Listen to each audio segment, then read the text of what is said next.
So I guess that the topic of my lecture is out of the topic of the session, but I think that this is because there is no dedicated session for pediatric cardiology in the conference, and I hope that in the future there will be. So we start with some milestones in the cath lab. So 1711 was the first introduction of cardiac catheters in horses. Then Claude Bernard first introduced the terminology of cardiac catheter in humans in 1844.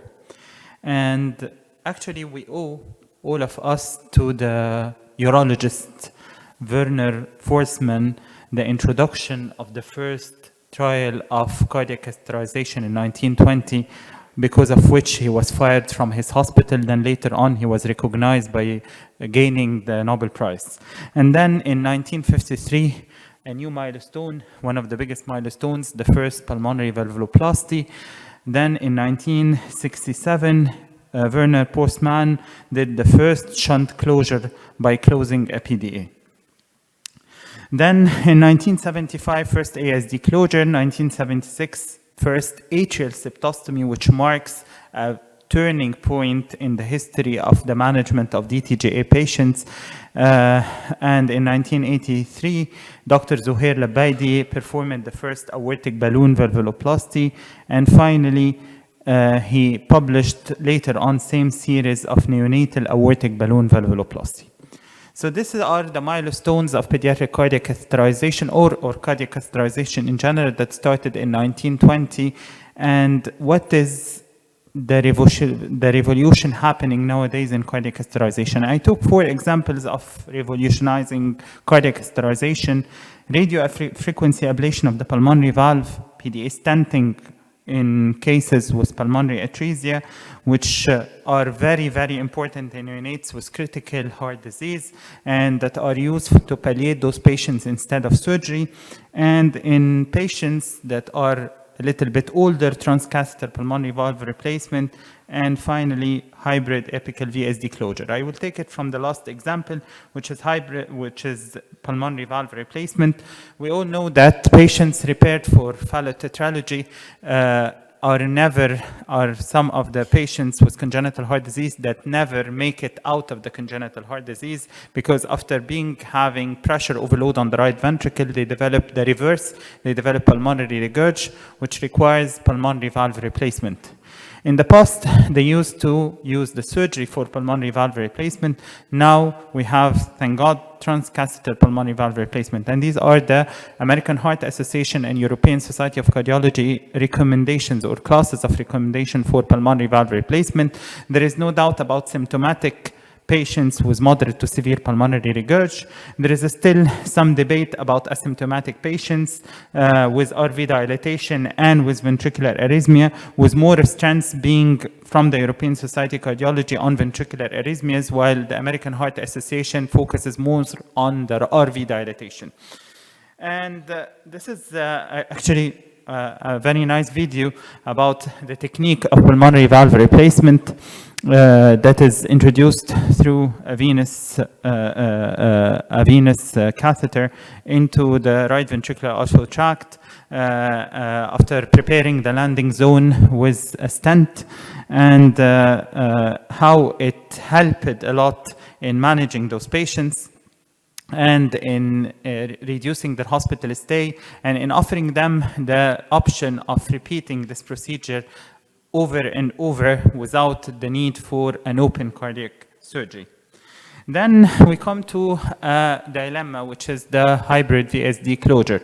Hybrid VSD closure means the cooperation between cardiac surgeons and cardiac catheter or cardiac interventionists in a hybrid lab to solve some dilemmas. One of them is apical VSDs. Apical VSDs are really very, very hard to approach by the surgery alone and are absolutely impossible to approach using the catheter alone.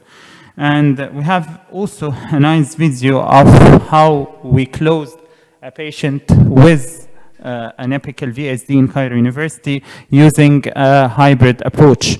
This is the introduction of the cannula across the surgical cannula across the right ventriculotomy, and then the sheath across the defect, and then closing the defect. I'll just leave you with the video a couple of seconds. This is the sheath across the defect. And this is the loading of the device.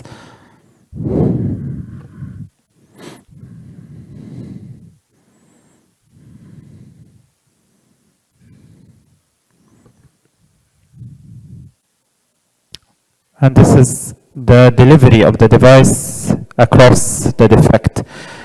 This also offers a great opportunity to close some very difficult defects, some very difficult VSDs with a very short hospital stay with less myocardial stunning after surgery.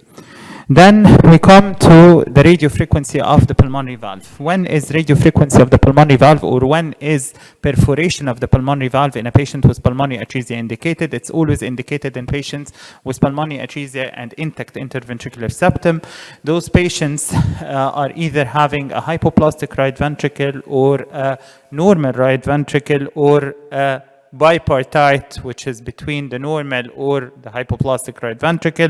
So the inclusion criteria that should be included in all patients for intervention with radiofrequency perforation of the pulmonary valve is neonates and infants with membranous pulmonary atresia. As I said, pulmonary atresia, intact interventricular septum, and the tricuspid valve Z-score more than -4, which means that we do not have a hypoplastic right ventricle, while exclusion criteria is presence of a dependent coronary circulation. That means a lot of coronary collaterals passing across the septum and filling due to the high pressure in the right ventricle. And when we release the pressure in the right ventricle, there is underfilling of those collaterals, and this precipitates coronary ischemia. Absent infundibulum, tricuspid valve Z-score less than -0.4, severe tricuspid regurgitation. The procedure starts by the injection from the aorta to visualize the valve, and then as we see here, this is the area where we introduce the radiofrequency catheter that will ablate the pulmonary valve, and then we pass a wire and we take it through a snare from the aortic side, and we create a loop, and through this loop we balloon the pulmonary valve, as we see, and this allows the patient to have biventricular repair later on, and allows him to live without univentricular repair and without the disabling Fontan procedure.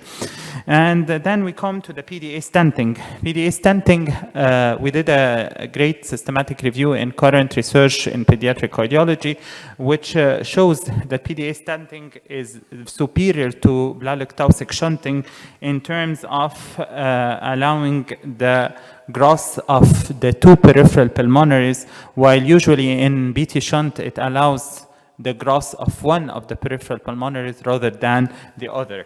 Whatever the shunt is a left BT shunt or most commonly a right BT shunt. And this is PDA stent, as we see here, that is being injected to ensure the flow, and it shows very well that it's flowing to the two peripheral pulmonaries, and then this patient had a very, very good outcome later on, and a replacement of the main pulmonary, which has been atretic, by a conduit and closure of the VSD in patients with pulmonary atresia VSD. Then we come to the last part of our presentation. What is the future? What is the future in the pediatric cath lab and in the cath lab in general? One of the main revolutions that is currently occurring in the cath lab is the MRI-based cath lab. The MRI-based cath lab has many advantages. One of them is the safety for the patients and staff because of less radiation, assessment of cardiac volumetry on the spot, better than Fick principle in calculation of the pulmonary vascular resistance, while its disadvantages is the communication inside the cath lab because of the noise, the use of specific wires which are much more costly on the long run. Finally, also we have an important revolution that is coming for patients with univentricular heart, having a fontan in place and a failing fontan because of a high pulmonary vascular resistance.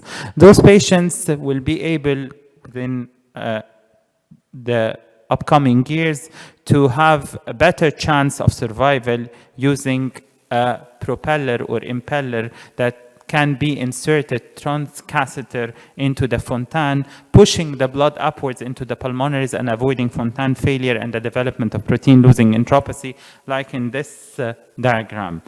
Finally, I end with those quotes. This is a quote from Charles Daughters, one of the most important people that have introduced the pediatric cardiac cath field. If a plumber can do it to pipes, we can do it to blood vessels. And finally, a quote by Albert Einstein, which I love a lot. Everyone knows that something cannot be done until someone comes along who doesn't know that it is impossible and does it.